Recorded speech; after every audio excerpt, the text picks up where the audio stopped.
केलूम पे कोई political party लड़ाई कर रही थी किसी पार्क में, केलूम वाली पॉलिटिकल पार्टियां। तो ये जो बी टीम सी टीम का सिलसिला चलता आ रहा है, ये नेशनल कॉन्फ्रेंस के लिए एक नई बात नहीं है। ये 70 साल से मैंने इतने सारे हेट स्पीचेस बीजेपी गवर्नमेंट के एमएलए कभी उनके हेट स्पीच देते हैं, उनके वर्कर्स हेट स्पीच देते हैं। जो महापंचायत अपना वोट सिर्फ एक पॉलिटिकल पार्टी को देना है, जो लार्जेस्ट पॉलिटिकल पार्टी होगी, सबसे बड़ी पॉलिटिकल पार्टी होगी, जो बीजेपी के खिलाफ बात आती है। पार्टी सीएम नहीं चुनती है, पॉलिटिकल पार्टी जो है वो सीएम नहीं चुनती है। अगर नेशनल कॉन्फ्रेंस डिसाइड करेगी मैं किसको सीएम की बात हम मानने को तैयार है, डेमोक्रेसी है, कोई भी पॉलिटिकल पार्टी खोलने को तैयार है। लेकिन जम्मू का ये मार्च यहाँ पे हो रहा है, एक एक चीज, एक एक ऑर्डर, जो एक एक ऑर्डर से डिसएम्पावरमेंट यहाँ के लोगों की हो रही है, इस पे हमको एक रोक लगाने की जरूरत। देखिए, नेशनल कॉन्फ्रेंस जो है वो इस तरह के रिलीजियस स्कॉलर्स को के मास अरेस्ट की बहुत मजम्मत करती है। हम बार बार बात करते हैं, अक्सर ये बात करते हैं, हमारे आईन में जो मजहबी आज़ादी का कॉन्सेप्ट है, और मजहबी आज़ादी में आप अपना रिलीजन जो है, अपना मज़हब जो है, उसकी प्रोपगेशन कर सकते हैं।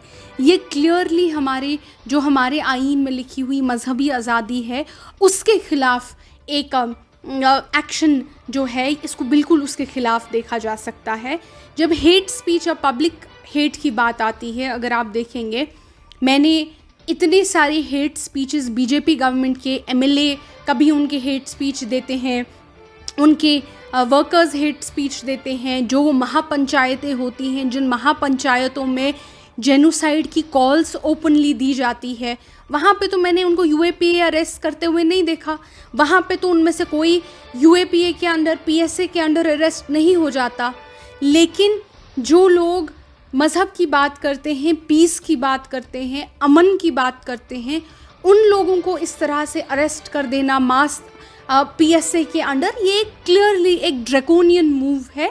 और इस सरकार को चाहिए कि जितना ये सरकार गिरती है, हर रोज़ और गिर जाती है, इस सरकार को चाहिए ये ऑर्डर इमीडिएटली वापस लेना, और जो हमारे ये रिलीजियस स्कॉलर्स हैं इनको खुला छोड़ देना।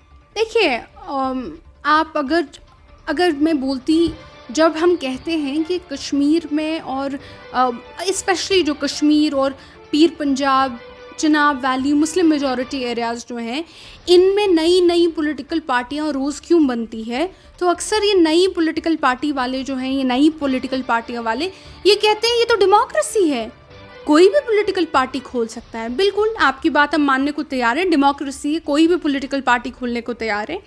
लेकिन जम्मू के जो 4 मेन डिस्ट्रिक्ट हैं, जिन 4 मेन डिस्ट्रिक्ट्स में प्रॉपरली जिन्होंने बीजेपी को वोट देते, एटलीस्ट पिछले 2014 के इलेक्शंस में एन मास बीजेपी को वोट दिया था, मुझे बताइए उस प्रॉपर जम्मू के एरिया में नई पॉलिटिकल पार्टियां रोज़ रोज़ क्यों नहीं उभरती? क्या उस एरिया में डेमोक्रेसी नहीं है? तो कहीं ना कहीं जब आप देखेंगे क्लियरली कश्मीर वैली में ये पॉलिटिकल पार्टियां, अब तो कल मैं देख रही थी वो केलूम पे कोई पॉलिटिकल पार्टी लड़ाई कर रही थी किसी पार्क में, केलूम वाली पॉलिटिकल पार्टियां। तो ये जो बी टीम सी टीम का सिलसिला चलता आ रहा है, ये नेशनल कॉन्फ्रेंस के लिए एक नई बात नहीं है। ये 70 साल से हमने देखा है। 1953 से जब से शेख साहब को अरेस्ट कर दिया गया, उनके बदले एक बी टीम को खड़ा कर दिया गया, बख्शी को। उसके बाद धीरे धीरे जब सादिक, दूसरी बी टीम, गुलाम मोहम्मद सादिक साहब आए थे, वो दूसरी बी टीम आपकी थे। उनके दौर में जब आर्टिकल 370 में जो प्राइम मिनिस्टरशिप था उसको चीफ मिनिस्टरशिप में कन्वर्ट कर दिया। मुझे नहीं पता आप में से कितने लोगों को पता है कि सादिक साहब फर्स्ट चीफ मिनिस्टर थे जम्मू और कश्मीर के। उससे पहले प्राइम मिनिस्टर होता था, क्योंकि उन्होंने कहा मैं बी टीम बनने को तैयार हूँ, आप इनको जेल में बंद कर दो नेशनल कॉन्फ्रेंस को, मैं इसको डाइल्यूट करूँगा। आर्टिकल 370 के उसने सारे चिथड़े उड़ा दिए। जो परमिट सिस्टम हुआ करता था, उस परमिट सिस्टम को सादिक ने ख़त्म कर दिया। आज तक हम देखते आ रहे हैं आपका वही एग्जैक्ट मोडस ऑपरेंडी चलता है। बी टीम सी टीम, बी टीम सी टीम, बी टीम सी टीम चलती है, ताकि जो नॉन बीजेपी वोट है उसके टुकड़े टुकड़े किए जाएं, ताकि बीजेपी का जो अपना वोट बैंक है वो तो कंसोलिडेटेड है, लेकिन जो ऑपोजिट बीजेपी का वोट है उसका छोटे छोटे टुकड़े हों और इसमें से कोई पार्टी मेजॉरिटी ना बना पाए, बीजेपी मेजॉरिटी बना पाए। ये एक क्लियर गेम है इसका। लेकिन इस गेम जो है इसका जवाब भी बहुत क्लियर है। इसका जवाब है कि लोगों को स्ट्रेटेजिकली वोट करना है, एंटी बीजेपी वोटर्स को। स्ट्रेटेजिकली माने अगर 10 लोग कमरे में हैं जो बीजेपी को वोट नहीं देना चाहते और चाहते हैं कि बीजेपी इलेक्शन हारे, तो आपको अपना वोट सिर्फ एक पॉलिटिकल पार्टी को देना है जो लार्जेस्ट पॉलिटिकल पार्टी होगी, सबसे बड़ी पॉलिटिकल पार्टी होगी जो बीजेपी के खिलाफ लड़ रही होगी।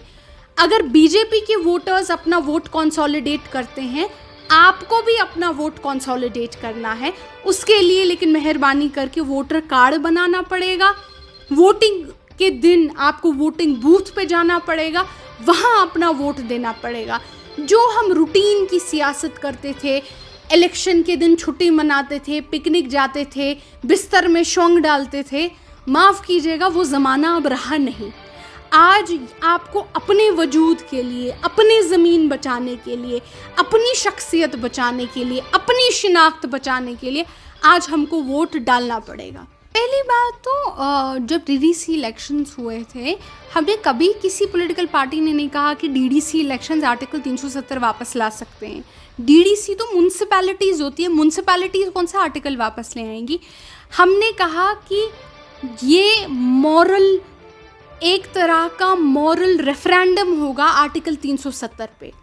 बहुत सारे लोगों ने moral referendum in the sense, BJP government जो थी वो बार बार हमारे इंडिया में या हमारी कंट्री में लोगों को बोल रही थी कि नहीं वहाँ के लोग आर्टिकल 370 के एब्रोगेशन से बहुत खुश हैं।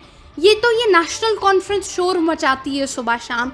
ये नेशनल कॉन्फ्रेंस जो है इन्हीं को बस आर्टिकल 370 चाहिए, वहाँ के लोग बड़े खुश हैं। जो इलेक्शंस हुए वो लोगों का जवाब था कि वो नेशनल कॉन्फ्रेंस के साथ थे, और जो नेशनल कॉन्फ्रेंस कहती है आर्टिकल 370 के बाद लोग आर्टिकल 370 के साथ थे। ये यहाँ की आवाम का जवाब उस प्रोपेगेंडा का था, ना कि कोई ला सकता है। जहाँ तक आर्टिकल 370 के वापस आने की बात आती है, बीजेपी का दावा है कि ये वापस नहीं आ सकता। सीएम की जहाँ तक बात आती है, पार्टी सीएम नहीं चुनती है, पॉलिटिकल पार्टी जो है वो सीएम नहीं चुनती है। अगर नेशनल कॉन्फ्रेंस डिसाइड करेगी मैं किसको सीएम चुनूंगा, हम नहीं चुनेंगे। सीएम जो हो वो आवाम चुनती है। आवाम किसको चीफ मिनिस्टर बनाएगी वो आवाम का डिसीजन रहेगा। जहाँ तक हम देखते हैं, आप देखिए उमर अब्दुल्ला साहब जब बयान देते हैं सबकी बोलती बंद हो जाती है। जब उनके लॉजिकल आंसर्स आप देखेंगे, आप देखिए नीचे क्या कमेंट्स होते हैं, उमर अब्दुल्ला साहब next chief minister, Omar Abdullah साहब नेक्स्ट चीफ मिनिस्टर। वो मैं तो नहीं लिखती हूँ, वो हमारी पॉलिटिकल पार्टी के लोग तो नहीं लिखते हैं, वो तो अवाम लिखती है।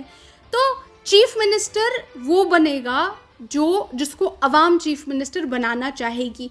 लेकिन आज ये सीएम वीएम, ये आपके सवाल का जवाब था।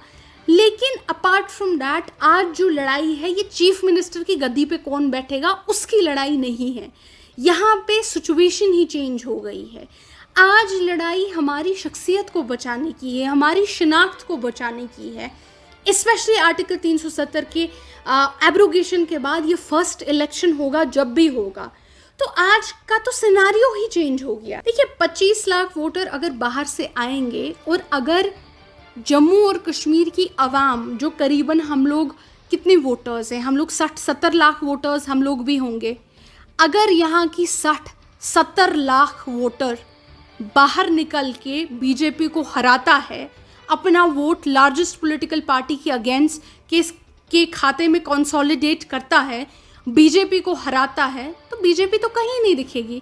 ये जो ऐसा यहाँ पे होता है बिल्कुल होगा। जम्मू और कश्मीर की आवाम जो है इस बार कम से कम वोट देने निकलेगी, क्योंकि आपका क्या मैनिफेस्टो होगा उनको वोट। देखिए हमारा मैनिफेस्टो, आज मुझे लगता है मैनिफेस्टो, ये मैंने इससे पहले भी मैं ये 4 बार बोल चुकी हूँ।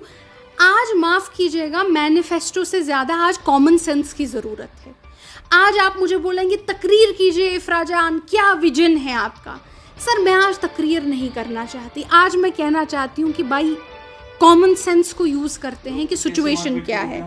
क्योंकि लोग आज कैसे आप लोगों पे आज फिर से भरोसा करें? लोगों को किसी को हमको मोटिवेट करने की ज़रूरत नहीं है। वी डोंट आज किसी को मोटिवेट करने की ज़रूरत नहीं है।